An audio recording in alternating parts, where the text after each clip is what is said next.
Окумуштуулардын изилдөөсү боюнча дүйнө жүзүндө ар бир 2 жумада бир тил өлөт. Себеби жөнөкөй. Ал тилде сүйлөгөн акыркы адамдын дүйнө салышы. Албетте, мамлекеттик кыргыз тилине мындай коркунуч жок. Ошол эле учурда бул маселе мамлекеттик деңгээлде өз убагында маани берүүнү, көңүл бурууну талап кылат. Учурда мамлекеттик тил бала бакчадан тартып жогорку окуу жайларга чейин окуу программаларына киргизилген.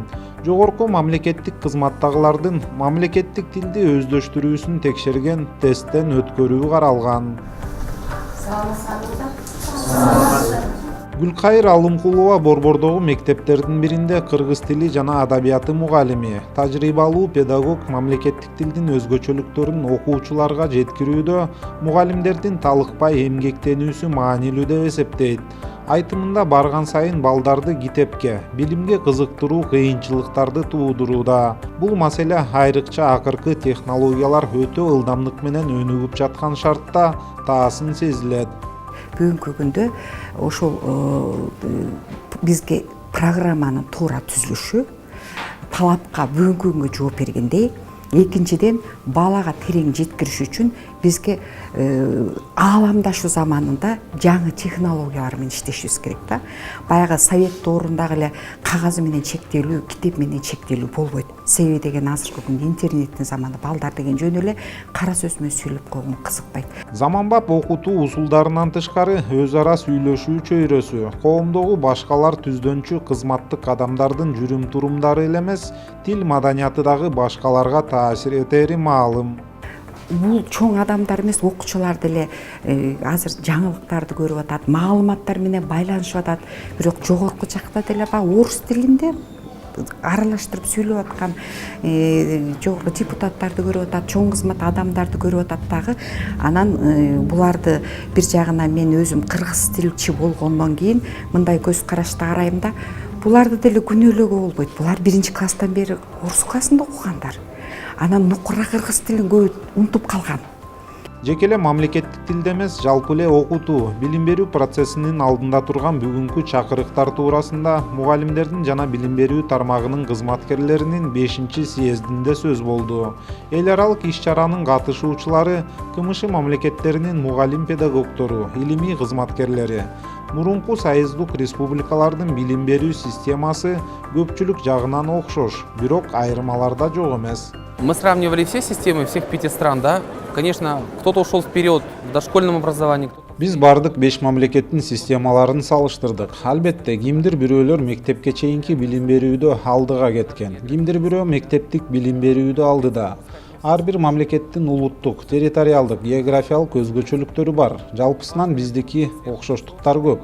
Анткени убагында Союздун билим берүү тутумун мураска алганбыз. Бул иш-чара биз үчүн мыйзамдарыбызды карап, балдарыбыздын билимин атаандаштыкка туруштук бергидей болуш үчүн эмнелерди кылуу керек деп талкуулоого мүмкүндүк берет. Кыргызстанды айта турган болсок, билим берүүнү өнүктүрүүнүн жаңы концепциясы өлкөнү 2040-жылга чейин туруктуу өнүктүрүү улуттук стратегиясынын бир бөлүгү катары түзүлүүдө. Биринчи кезекте бул документ тармактуу өнүктүрүүнүн башкы багыттарын камтыйт. Билим берүүдө бардык инклюзивдик топторду кошуп, жеткиликтүүлүгү, билим берүү сапатынын мамлекет, коомчулук жана адамдын суроо талаптарына жооп бериши, окутуунун натыйжасы бүтүрүүчүлөрдүн турмуш шарттарынын өзгөрүүсүнө ийкемдүү болуусун, кайра окутууларды кабыл ала билүүсүн камсыздашы керек. Жумушундагы жоопкерчилик, мамлекеттик технологияларды колдоно билүү, көп тилдүүлүк. Чет өлкөлөргө чыкканда окуугабы же жумушкабы жарандарыбыздын башка тилдерди билүүсү алардын артыкчылыгы болоору талашсыз. Ал эми өлкө ичинде мамлекеттик тилди улут аралык тил катары толук калыптандыруу зарыл.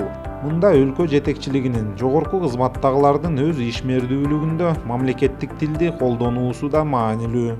Жакшы проекттер кетип атат. Мунун жакшы проект ишке ашкан. Мына келечекте дагы сот реформасы боюнча, укук органдары реформа боюнча, таза суу боюнча бизге эң керектүү, эң жакшы проекттер кетип атат. Көп улуттуу Кыргызстанда билим берүү аркылуу ар кыл маданияттардын, тилдердин, этникалык жана диний коомчулуктардын гармониялуу интеграциясы ишке ашууда. Бул туурасында съездин ачылышына катышкан президент Сооронбай Жээнбеков белгиледи. Мамлекет башчысы белгилегендей, кыргыз тили өлкө жарандарын өз ара бириктирүүчү маанилүү факторлордун бири болууга тийиш. При этом мы считаем, что задачей государственной важности является знание всеми гражданами страны кыргызского языка. Кыргызский язык, как государственный язык Кыргызской Республики, должен выполнять функцию национального единения.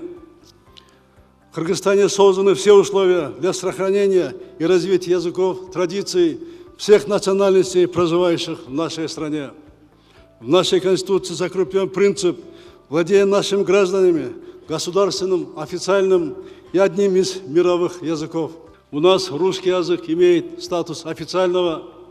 Кыргызстан является одной из стран, где граждане свободно говорят на языке Пушкина и Достоевского. Мы это считаем духовным богатством нашего общества. Я убежден, что мы это достояние должны сохранять, беречь и умножать. Билим берүү министрлиги мамлекеттик тил боюнча комиссия бир катар окуу куралдарын чыгарып, кыргыз тилин жалпы жарандарыбыз улутуна карабай колдонуусуна өз ыйгарым укуктарында аракет көрүшүүдө.